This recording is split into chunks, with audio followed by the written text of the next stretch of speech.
السلام عليكم ورحمة الله.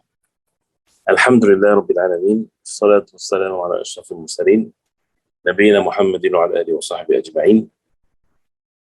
Inshallah ta'ala, we'll go through verses 25 to 27 from Surah Al-Mulk.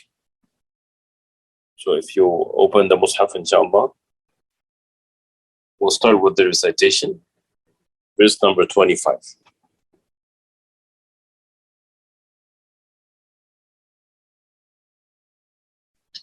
أعوذ بالله من الشيطان الرجيم. ويقولون متى هذا الوعد إن كنتم صادقين.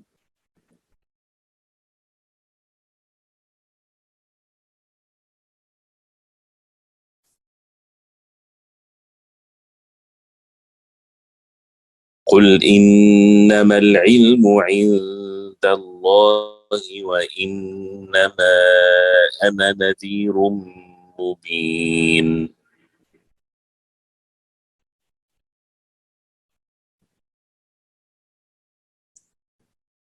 فلما رأوه زلفة سيئت وجوه الذين كفروا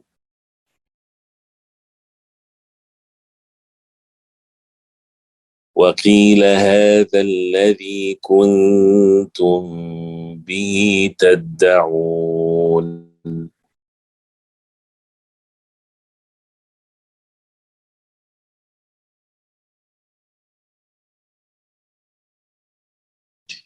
ويقولون متى هذا الوعد إن كنتم. نون والسكون after الكاف and then نون والسكون after التاء. That's إخفاء in both cases, 2 counts for each one. صادقين. قل إنما نون with شدة takes 2 counts. إنما العلم عند الله. عند إخفاء نون والسكون after الدال. وإنما نون والشدة takes 2 counts. وإنما then 4 to 5 counts. أنا نذير مبين. As you see on the alif of ana, there's a circle. That means you don't stretch the alif there. You don't say wa ana nadhir, but rather you just as if it does not exist. Wa ana nadhirun. Wa innama ana nadhirun. Ana nadhirum mubin. Tanween after it. Mim takes 2 counts. Idgham wa dgham. Falamma nun mim shadda takes 2 counts. رأوه زلفة تنوين after it سين إخفاء زلفة سيئت 4 to 5 counts and then the تاء with سكون you make sure that you say it. وجوه الذين كفروا وقيل هذا الذي كنتم the نون سكون after التاء إخفاء the ميم والسكون after الباء كنتم به تدعون. تدعون. The translation of the verses. And they say, when is this promise if you should be truthful? Say, the knowledge is only with Allah and I am only a clear warner. But when they see it approaching, the faces of those who disbelieve will be distressed, and it will be said, this is that for which you used to call. These verses, وَيَقُولُونَ مَتَى هَذَا الْوَعْدُ إِن كُنتُمْ صَادِقِينَ, after the previous ones, Allah subhanahu wa ta'ala stated in it all kinds of evidences that He's the only one worthy of worship, and giving parables of the disbelievers versus those who are upright in the straight path, and cornering them to confess, to say clearly that Allah subhanahu wa ta'ala is the only one worthy of worship. And it's nothing but arrogance that would keep a disbeliever after the truth is made very clear to them. So also here, as Allah subhanahu wa ta'ala says, وَيَقُولُونَ مَتَى هَذَا الْوَعْدُ إِن كُنتُمْ صَادِقِينَ. They say, the disbelievers, they say, when is this promise if you are truthful? They make it as a way to make mockery of the believers, making mockery of al-jaza, or the recompense that Allah subhanahu wa ta'ala decreed for the people the day of judgment. And this is something that is repeated in the Quran in more than one place. وَيَقُولُونَ مَتَى هَذَا الْوَعْدُ. Since they don't see things in their life happening, they see themselves living, eating and drinking, and the Prophet ﷺ is warning them that if they do not believe in Allah subhanahu wa ta'ala, if they do not follow the Prophet ﷺ, that there's a punishment waiting for them. So they say, where is this? Asking for it to be in haste. And this is a way of mocking the truth.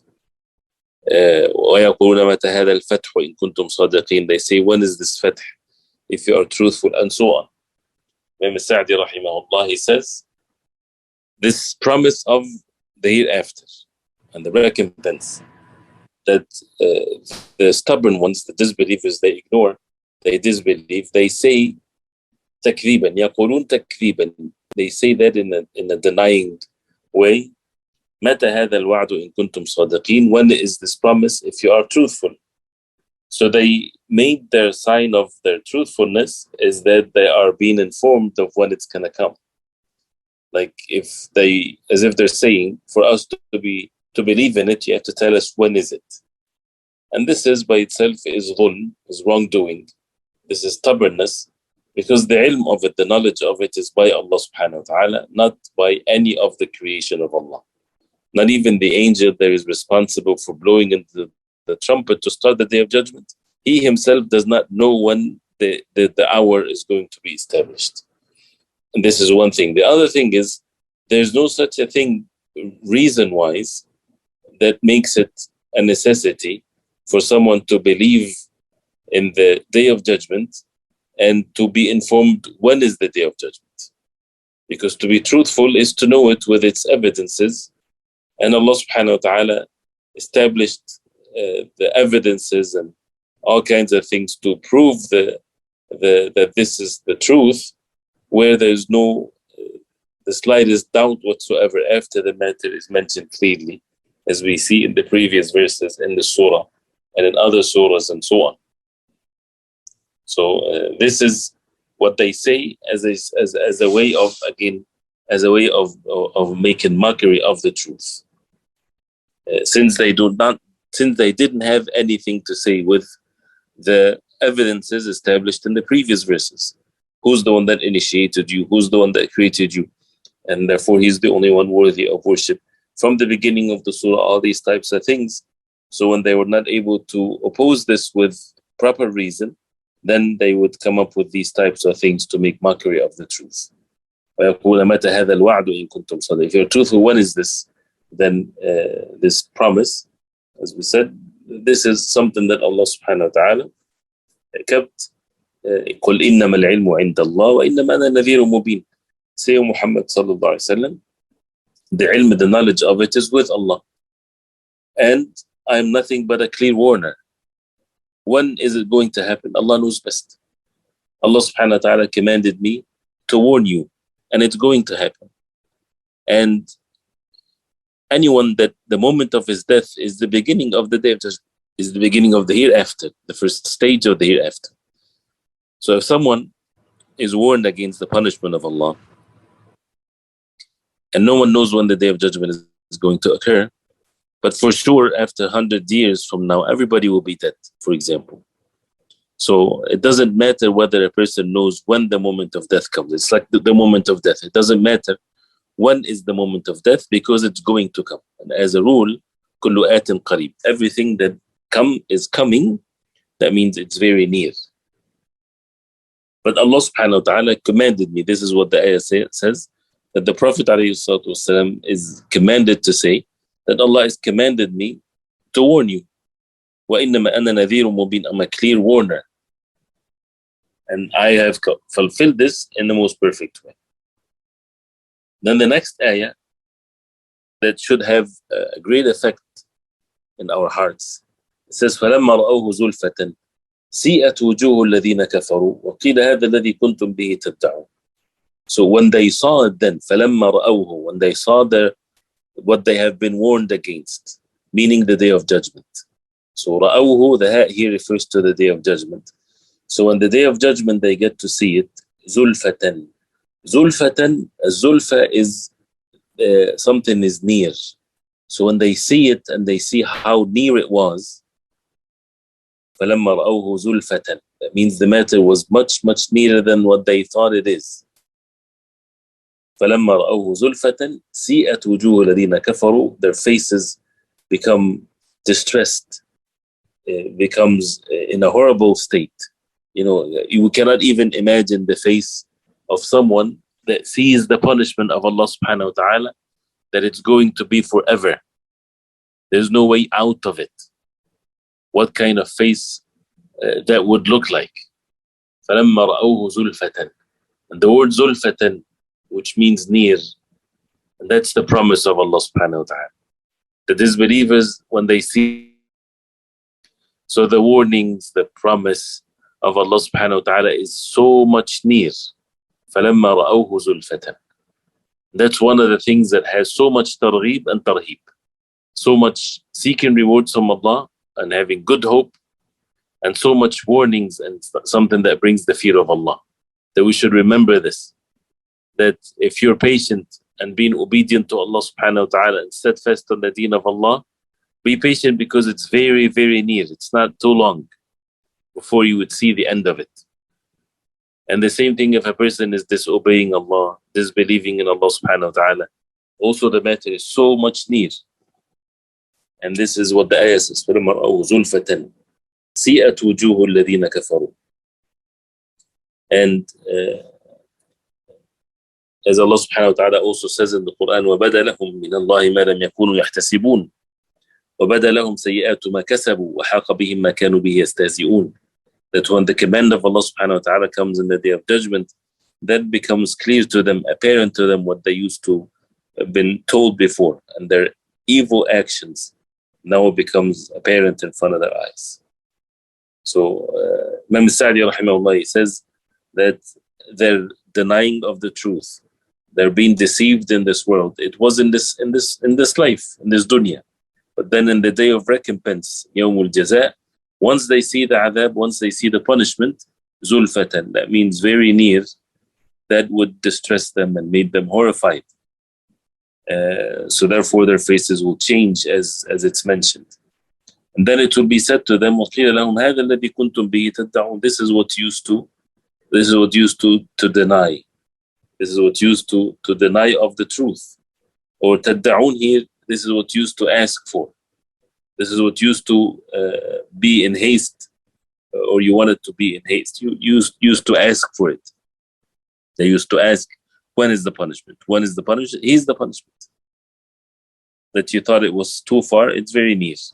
So this is a verse that has so much tarheeb and brings the fear of Allah subhanahu wa ta'ala in the hearts. And that's why when people fear Allah subhanahu wa ta'ala and have the obedience of Allah subhanahu wa ta'ala, Allah subhanahu wa ta'ala protect them from all harm. So as we see the words وَيَقُولُونَ مَتَى هَذَا الْوَعْدُ إِن كُنْتُمْ صَادِقِينَ. Al-wa'd is the promise. And it can be in the promise of the khair or good, or the promise of the evil. It doesn't matter. Wa'd wal-wa'id also. But the word al-wa'id is usually mentioned with regards to the bad things or the things that people are warned against. So وَيَقُولُونَ مَتَى هَذَا الْوَعْدُ إِن كُنْتُمْ صَادِقِينَ, if you are صادقين or truthful. قُلْ إِنَّمَا الْعِلْمُ عِنْدَ اللَّهِ. Indeed, العلم عند الله وإنما أنا نذير مبين. And indeed I'm nothing but a nadhir, from noon del ra, mubin, from something that is very clear. And then the ayah فلما رأوه زلفة, and the zulfa from zain lam fa, near, approaching. And zulfa is to seek the nearness to Allah. This is as the disbelievers, they say, مَا نَعْبُدُهُمْ إِلَّا لِيُقَرِّبُونَ إِلَى اللَّهِ زُلْفًا, that they say that they don't worship these idols except that they would get them closer to Allah. Zulfa, closer. سِيئَتْ وُجُوهُ الَّذِينَ كَفَرُوا. which means the si'ah from a su, from sin wa alif, like the sayyi'ah, the same thing. And here is distresses them, make them terrified, such an evil state. وجوه الذين كفروا وقيل هذا الذي كنتم به تدعون, and this is what used to تدعون, and تدعون is as we said, this is what used to ask for. This is what used to ask for, and the word به, this is what used to basically ask for it. And تدعون from dal ain waw, that means you used to call, from the da'wah, from calling. This is what they used to call in this dunya. So you see the benefit of these verses, that the promise of Allah subhanahu wa ta'ala is the truth, that it does not becomes a necessity when there's a promise to be known when is it going to happen, but it's going to happen. And that Allah subhanahu wa ta'ala kept the knowledge of the Day of Judgment secret. No one knows when it's going to happen. And also the benefit that anything that comes is near.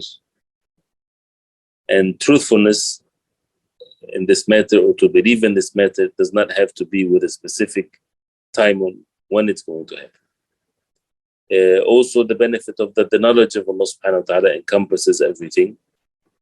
The Prophet ﷺ clearly warned what would bring harm to the people, clearly. And we see that clearly in the Quran. And it doesn't have to fit the desires of the people. We have to warn according to what Allah subhanahu wa ta'ala commanded us. The matter is very near. When they see it, the Quran takes us to the Day of Judgment as if we're seeing things in the Day of Judgment, and how they will be terrified as a result of their evil actions. And they will be mocked at. They will be punished severely, emotionally and physically. This is what used to ask for. This is what used to deny. It will be said to them when they are by the hellfire before they're thrown in it. And they will be in it forever, as the warnings against that was made very clear. So therefore, it's really not worth it for us to be forgetful in this life. It's not worth it to live a forgetful life, a sinful life, but rather to bring the fear of Allah. And there's nothing more gifted for a person to be than to have the fear of Allah. This is the benefit of ilm, of knowledge. إنما يخشى الله من عباده علماء, that indeed those who fear Allah are the ulama.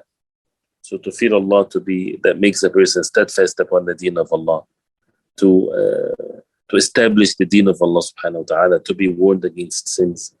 This is what keeps carrying us, especially at times of forgetfulness, is to have the fear of Allah, to hope for the rewards from Allah, to see that everything is very near and very close before it's too late. We ask Allah subhanahu wa ta'ala to protect us all from the punishment of Allah. Sallallahu alaihi wa sallam, wa baraka Muhammadin wa alihi wa sallam. Wassalamu alaikum wa rahmatullahi.